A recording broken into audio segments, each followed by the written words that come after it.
A gente continua o bate-papo sobre o excesso de tecnologia e a saúde. Com a gente estão o neurologista Sérgio Jordi e o neuropsicólogo Fábio Roesler.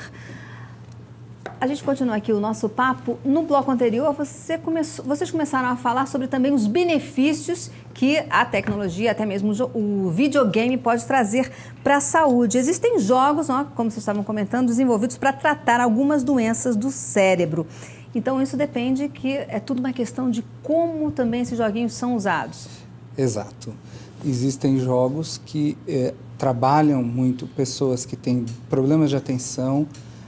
Ultimamente, esses jogos que têm movimento trabalham equilíbrio, trabalham força, trabalham coordenação e têm sido muito usados até para tratamento de doenças limitantes, como esclerose múltipla, por exemplo, ou Alzheimer. Mas isso que você está dizendo agora me ocorre o seguinte: antigamente a gente ia numa loja que falava assim, é loja de brinquedos educativos. Aí você comprava os brinquedos educativos, tinha uma pessoa que te explicava e tal, né? Agora, como é que você vai controlar esses jogos para saber aqueles que são positivos para o seu filho? Bom, na verdade, existem trabalhos científicos feitos com diferentes tipos de jogos e sob supervisão. Então, como é que você faz uma coisa dessa? Você tem o método tradicional e tem o videogame. Aí você coloca dois grupos diferentes de pacientes fazendo essas duas terapias isoladamente e depois você compara os resultados. Uhum. E tem-se visto alguns estudos que são muito a favor de se utilizar e outros contra. A grande vantagem disso é que a pessoa não precisa ir no fisioterapeuta ou não precisa ir na neuropsicóloga para fazer. Ele pode fazer em casa alguma parte, pelo menos, desse tratamento, né? Eu queria falar também do biofeedback e do neurofeedback, né? Que são softwares que você... Na verdade, são jogos mesmo, né? Mas que você usa para controlar... o mais conhecido, ele controla a frequência cardíaca. Então, para pacientes que têm transtornos de ansiedade, principalmente síndrome do pânico, né, ou fobia social, você vai controlando isso a partir do jogo. Então, você, digamos assim, passa de fase quando você adquire um certo controle. Isso é instantâneo, porque você tem um medidor aqui de frequência cardíaca e que vai te ajudando. E o neurofeedback, né, que é mais utilizado para TDAH, que é déficit de atenção e hiperatividade, e para outros transtornos ligados à questão de memória e cognição mesmo, né? Agora, por que os jogos violentos são mais atrativos? A gente deu muita risada lá antes de começar, porque a gente estava falando sobre isso. Aí entra numa questão mais quase filosófica, assim, né? As convenções sociais a que nós somos submetidos e faz com que a gente seja proibido de alguns comportamentos, né? Por exemplo, da porrada, comportamentos mais ligados à sexualidade, e esse tipo de coisa. Então, se você pegar, por exemplo, a história do cinema, ela é muito mais rentável em termos financeiros com esses tipos de filmes. E também, até a literatura também é assim, e agora os videogames também, por consequência, são assim. É algo que você não tem, que você não vê com uma certa frequência, né? Alguém matando outra pessoa, ou você tendo a oportunidade de fazê-lo. E... então, ali você expõe... Solta os bichos, vamos dizer isso. E existe também uma polêmica sobre se esses jogos violentos incitariam a violência, né? Sempre que acontecem esses massacres lá nos Estados Unidos, essa polêmica volta. Qual é a opinião de vocês sobre isso? Bom, na verdade, assim, sobre isso, é lógico que o fato da criança ter sofrido bullying, ou o fato da criança ter jogado jogos de muita violência, não é esse o fator principal. Tratam-se de pessoas que são doentes, são psicopatas, né? E que, às vezes, através de um estímulo, ou isso talvez pudesse estimular de uma certa forma, eles vão fazer, né? Então, não é isso causa original do problema, né? Mas, por exemplo, uma criança, vou pegar um exemplo bem exagerado, que passe o dia praticamente abandonada, só com jogos e jogos violentos ali o dia inteiro, ele não vai ficar um pouco psicopata? Não sei se é essa expressão. Não tem, porque psicopatia é um transtorno de personalidade. Exato, isso que eu queria saber. E transtornos de personalidade não são exatamente decorrentes do ambiente, né?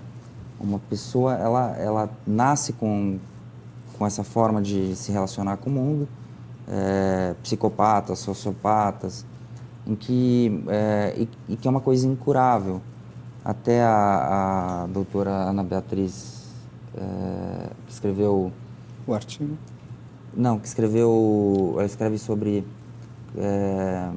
vários tipos de patologias e ela fala isso num programa de TV, até por coincidência também, em que vão questionar essa questão, né, do Guilherme de Pádua, né, e de outros psicopatas. Fala que isso não tem cura, e que alguns deles chegam à sinceridade de falar, olha, se você me soltar, eu vou fazer de novo. Claro. Então é quase uma forma de pedir ajuda, né?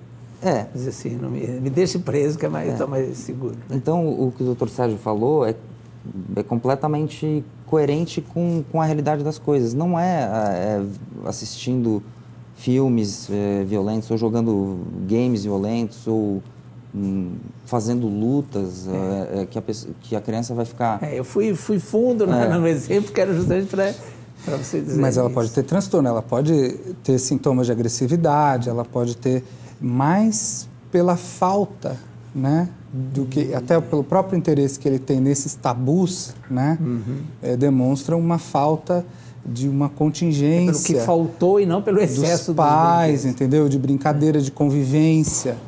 Então, todos esses fatores juntos que eu acho que acabam causando esses transtornos. Pois é, e existe uma maneira, então, Fábio, Sérgio, dos pais serem mais participativos, mesmo com joguinhos, jogar junto ali esse videogame, isso daí já muda essa sociabilidade, já muda um pouco o aspecto danoso do videogame?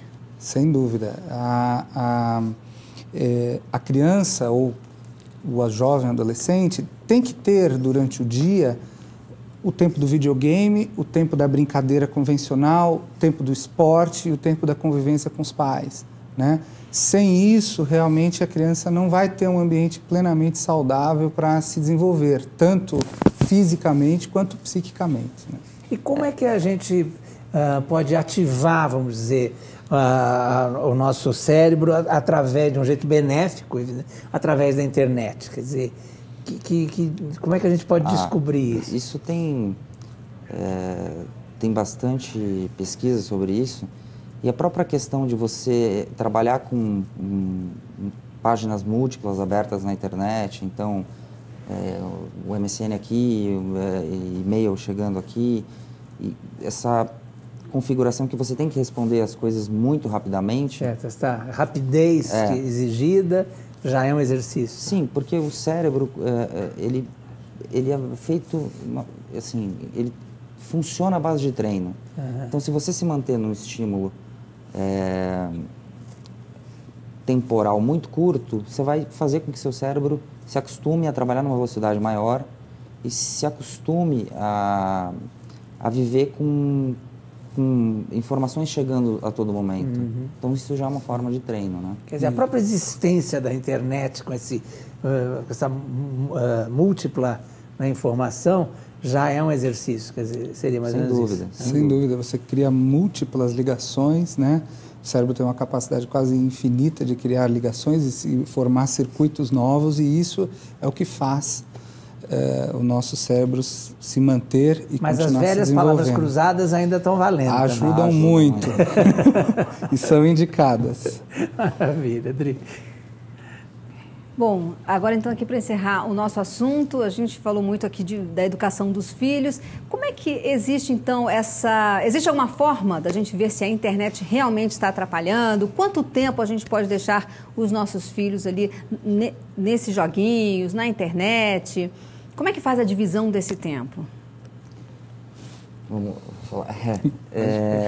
A gente conversou sobre isso lá em cima E o que a gente mais chegou perto de uma conclusão é que, assim, a forma de você ver se a criança está viciada ou dependente da internet é você retirando-a da internet e vendo os sintomas que ela vai apresentar. Uhum.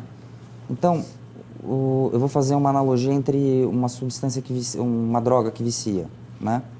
Café, por exemplo. Cafeína é uma substância viciante. Então, você tem síndrome de abstinência sem ela, ou seja, na falta delas, você tem mal-estares, você tem ansiedade, você tem uma certa angústia. E também, para obter o mesmo efeito, a mesma sensação, você tem que aumentar a dose. No caso, ou do café, ou no caso do videogame, da internet. Então, você percebe isso em crianças que são expostas à internet durante muito tempo, que são muito livres para fazer isso. Então, sempre há essa questão de poder viciar. Tem até um ambulatório de pesquisa e tratamento de jogos patológicos, que é do Hospital das Clínicas, do IPQ. Chama ProAnjo. Que começou para tratar jogos de baralho, aquelas velhinhas que vão no bingo, mas hoje a coisa se desenvolveu até para essa questão de videogames, né? Eu estava pensando no que você estava falando justamente dos bingos, né? Que também viciam tanto quanto. Além de você poder observar na criança o isolamento social, quer dizer, ele vai parando de fazer as outras atividades que ele normalmente fazia em detrimento daquela. Quer dizer, é o velho observar e observar o seu filho, né? Não tem jeito. O bom senso, né? Exato. Teve até uma paciente minha que foi para o interior e com uma amiga dela, ela tem 15 anos, e elas não tinham acesso à internet. A amiga dela é daquelas que fica grudada pelo celular. E ela começou a ter ataques de ansiedade, assim, porque ela não podia, não tinha como ela entrar na internet. Então aí você vê que o paciente precisa, que a criança tem alguma... Está dependente. Obrigado, doutores. Olha, foi bem elucidativo. Espero que vocês voltem muitas vezes para ajudar a gente aqui, viu? Vamos abrir agora um espaço aí para os nossos publicitários darem seus recados. Já já a gente volta, ó. A gente volta já já com as fofocas do Leão.